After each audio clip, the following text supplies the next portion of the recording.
In tech, we tend to monitor speed, uptime, and security. And if a system crashes or slows down, we notice right away. But how often do we check in with our own system, the most important system of all, our mind, our resilience? Resilience is the ability to adapt, to recover, and to sustain performance over time. Resilience is the hidden driver behind creativity, true leadership, and long-term success. And that's what we're here to talk about. But before we introduce ourselves, we want to hear a bit from you. So, who, if you raise your hand, has checked your socials or emails in bed, maybe today or this week? You raised your hand? Quite many of us. And who has told themselves that, after this deadline or sprint, I'm going to rest, but then did not just prioritize it? Oh, you're raising 2 hands. You relate. This is very common, so don't worry. And this isn't a story just in this room. This is global. The World Health Organization, they estimate that we, based on anxiety and depression, actually spend $1 trillion per year in lost productivity from the global economy. Also, 1 in 4 adults in Europe actually suffer from mental health. If you look around, that's 1/4 of all of you in this room. And how many here are founders of a business? Put up your hand. Yep, a few. Actually, in tech, 50% of the founders at some time during their journey will experience a burnout. So, in this room, this is not an exception, it's actually a rule.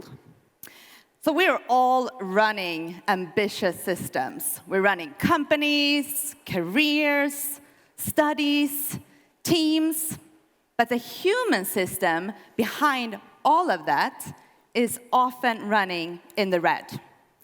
So that's why me and Maria started Loom in Sweden.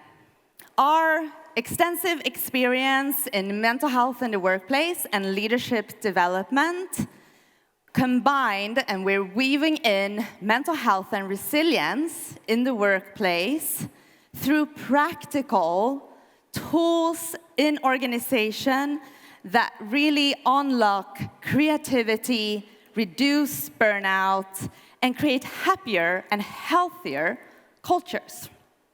So my name is Linn. And my name is Maria.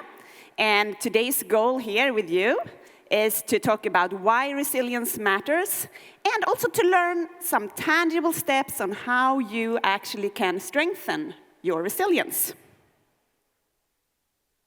So, when we say mental health, many people, they hear problems, weakness, therapy, and also that I don't really have time for this. But what is that? That we actually said mental performance, focus, clarity, and also sustainable growth. Because the truth is that all of us here, we have a mental health. And we need to take care of it and train it, just as when we go to the gym and take care of our physical health. Now, so why is this? And you might think this is now when I'm going into all this soft and fluffy stuff, but let's talk brain. So we like to think that we are logical and focused and very high-performing systems. But the thing is that we are also actually human beings that are stuck in bodies of cave people, trying to focus on survival. So what's happening in our brain during stress? That is actually that the center in our brain that handle strategy, decision-making, and also to regulate your emotions, it shuts off. And that means that you can't really plan, and you can't focus, and you definitely cannot innovate when that happens. Basically, your ability to think very clearly is not working anymore when you are in survival mood. And why this is happening, I mean, in the old days, is because when we were, for example, hunting, running on the savannah, we were meeting a lion, or in the forest, we were meeting a bear, our brain had to do this for us to survive, so we could just, escape and run from there and put all the effort into that. And today, our brain is not really upgraded. It still works the same. But the brain, when we meet the threat, it's no longer, hopefully not, a bear or a tiger, but it reacts the same from the same threat of a simple meeting a deadline. So stress is like a software update loop. So the brain is designed to prioritize short-term survival under stress. So the brain goes into a loop of react, worry, scroll, repeat. And when we live like that, the brain releases cortisol, and cortisol over time damages our brain and affects memory and our learning capabilities. And if we have high amount of stress for a long time, it literally shrinks our brain. But don't worry. If we take the time to recharge and recover during stressful periods, like taking a walk or breathing deeply or resting, we can unlock that creativity. That's when insight comes, and those problems that we've been lingering and not finding a solution to just solves itself. So you may wonder, how do I know if my resilience is running low and it needs some attention? So there's a few really simple, very common signals that your system is telling you if your resilience is low. You can feel tired, not sleeping enough, or sleeping too much and still feeling tired. You may feel like you have low patience, losing your patience more easily. You tend to overthink, analyze, but not finding the solution, and your mind is not shutting off, it keeps on spiraling and spiraling. And you may lose joy in the things that you used to really enjoy. Sounds familiar? You're nodding. This is not a failure. It is just your system's way of telling you that it needs a little bit of care. And the good thing is we're not doomed here. We can actually build our resilience. And this is not done just fixed by taking a pill or something. It is actually something that is trainable. And we would like to share with you a useful framework that we use every day. And it's called the 3 R's of resilience. And this is something that you can do one of these R's, to do them one thing per R each day to use. And it is very easy to remember, and it's also stigma-free, and it's a practical tool. So let's see what we mean with this. The first R is recharge. So, at least once per day, try to then do one thing that actually renews your energy. And this is different for all of us. What renews your energy could differ from what renews yours. And it could, for example, be taking a short walk. It can be doing a stretch, or actually taking a few deep breaths. How many of you eat lunch in front of your screen during work? A few, yeah. So I invite you, maybe just try to have lunch somewhere else one day and see what that does to you. The second R is relate. So when you meet somebody, at least one per day, actually stop and ask, how are you really? And then also listen to what that person says, and also share something about how you're doing. Because the connection between people, that is a two-way street. And that is also something that actually fuels resilience, to share with each other how we are feeling. And it's common today that we just run through in the room and say, how are you? And we don't even listen to what the answer is. So just take that time for at least one person per day. And then we have reflect. And reflection, that is a very powerful tool. So take one time per day to check in with yourself and see, how am I doing right now?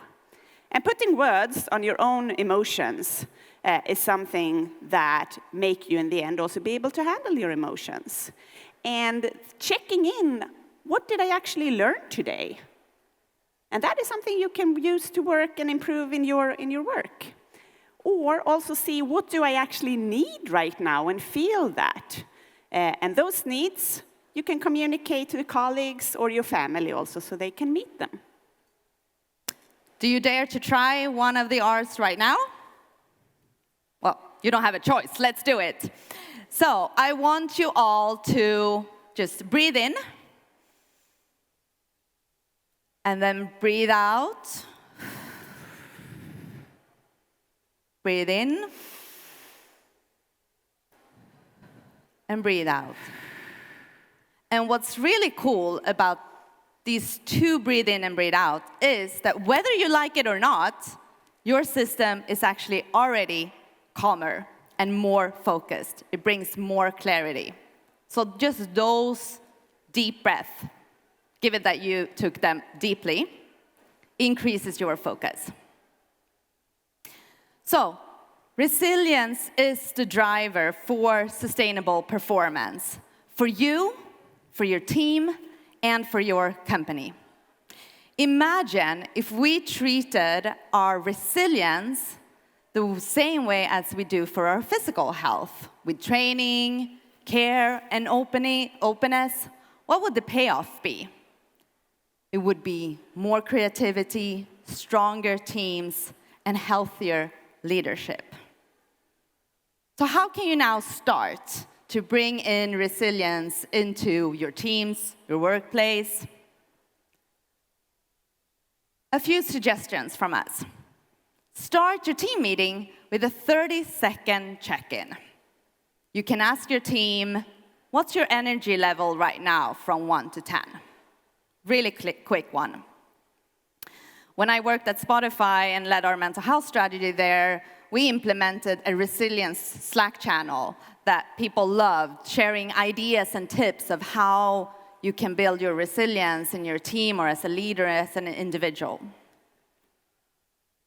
Block in your calendar focus hours. We tend to believe that we can multitask, but our brain can't. So having that focus hours with no notification on and really diving into a specific project or topic that you need to get done, super helpful. Take breaks. Don't need to be long ones, just a few minutes, but throughout the day to recharge your system. Lastly, talk openly. By talking openly, we create a culture of inclusion and support where you can come and be yourself. And culture does not start with a policy. It starts by someone going first, and that first one can be you.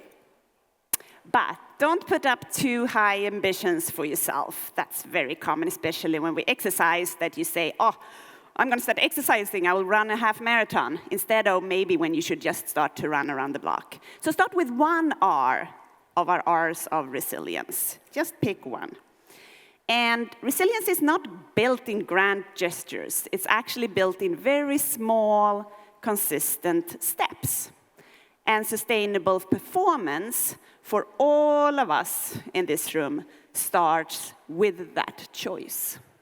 And with that, we want to say a big thank you for listening to us here today. And if you liked it and you want to learn more, we actually have a free resource for you here that you can download. So it's for you, and it's also something that you can bring for your teams. So thanks a lot. Thank you.